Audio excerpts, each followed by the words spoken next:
What's up, you guys? This is Rich, and I'm finally here, finally, with part 12 of Pokemon Colored Red version. I know it's been a minute. It's been about like a week and a half maybe, not too sure, that I've threw up a Red version video, and I know you guys were probably like, well, where's the Pokemon League at? Which is the best part of this whole Gen 2 graphics with Red version gameplay. To me, personally, was the Pokemon League.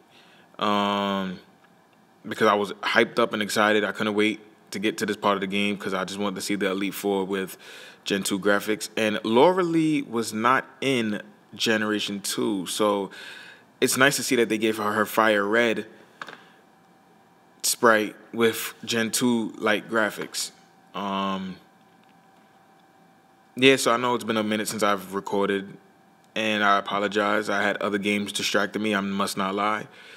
And I hope everybody enjoyed their 4th of July weekend, because I know I did, and I hope everybody else did too.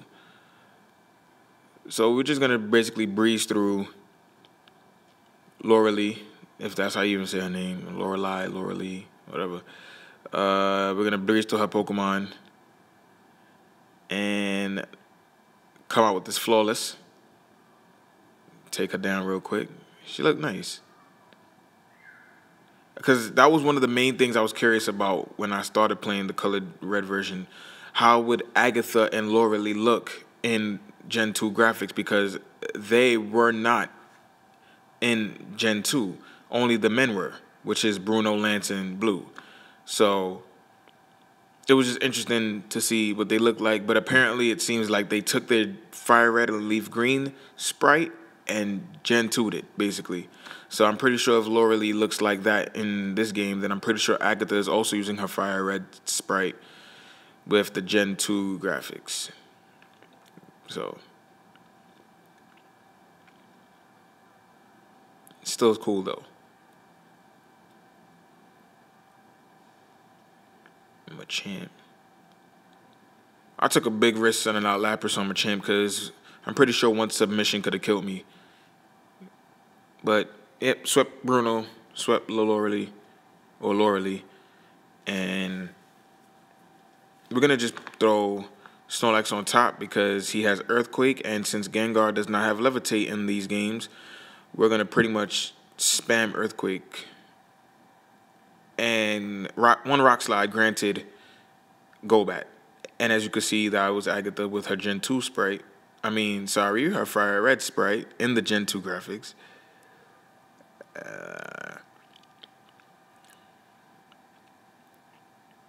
We're just gonna Rock Slide. He should have really died from one Rock Slide, but hey. As long as he ain't here no more. And Snorlax woke up the minute and went to sleep. Of all the Pokemon to do so, it's the guy that sleeps all the time. And I know that was totally fixed in Generation 2. Nightshade hitting a normal type. Seismic Toss hitting a ghost type. As time went on, those were fixed. Because it doesn't make any sense. Absolutely none. I'm just going to fix the team up and put them in their order so that when I get to the Hall of Fame, they'll all come in that specific order. And it's just perfect, too, because Pikachu can actually fight the next two guys because, you know, Lance starts off with Gyarados as usual, and Blue is going to start off with Pidgeot. So it's perfect to put Pikachu on top. And, you know, in Gen 2, Red, which is me, starts off with Pikachu. So Pikachu's who we starting off with.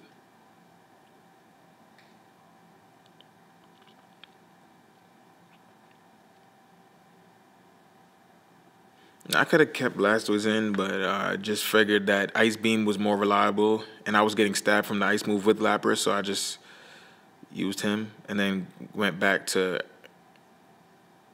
Blastoise for Aerodactyl on the Hydro Pump.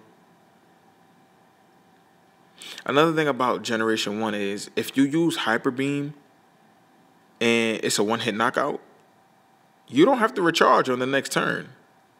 So if you're just that strong of a dude, you could spam Hyper Beam a whole fight. Because if I do hyper beam and you faint in one hit, the next guy you send out, I don't have to recharge on that turn. It's kind of cool, kind of crazy. A lot of stuff in this game needed to be fixed. But I'm just going to heal up. Okay, guys, and I'm going to take on blue, which is the last fight. The final fight. Me and blue.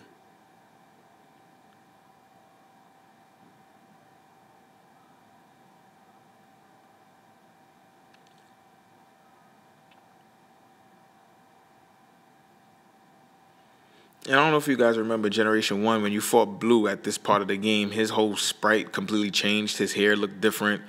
He threw on a jacket. He just had this whole new thing going on. I didn't even know it was the same person I was fighting, if you guys remember.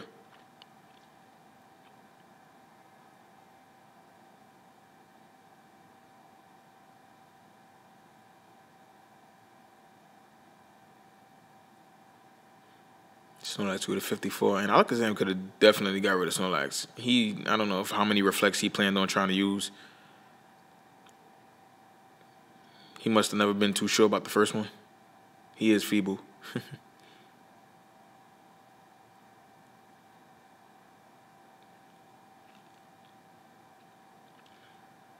And I just have to say, Exeggutor, he's not a good Pokemon now, but he was definitely terrible back in these games. Barrage was really all he can use. They didn't give him any grass moves except Solar Beam, which is a 2-turn move, and we didn't have Sunny Day back in these games where he can skip a turn, and Exeggutor was just, he was terrible. And he's not all that good now, but I could put him on a team now. Back then, forget about it. You will never catch me using an Exeggutor. And I caught the freeze.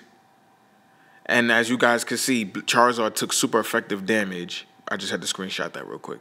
Took super effective damage to an ice move. And we just finished him up with Hydro Pump, and we are the league champion.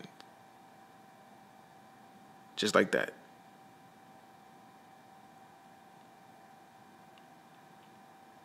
In this game, you know, Kanto being the first Pokemon League, I'm not too surprised that it's not one of the hardest leagues. It kind of got tougher with the more diverse guys that came out in different generations, and just the level boosts that a lot of the Pokemon Leagues in the future games got, like Cynthia having Pokemon in the 70s and whatnot, Fire Red remaking this league and making you have a second chance of fighting them with Pokemon's each jump 12 levels. It's pretty cool. So I just slowed the game down so that the Hall of Fame could go slowly instead of sped up, because I wanted you guys to get a quick look. That's Pikachu. Lapras.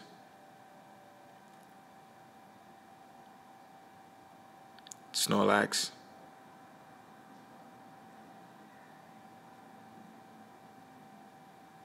Venusaur.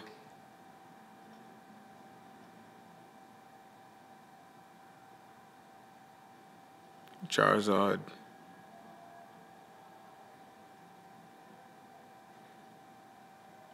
And Blastoids.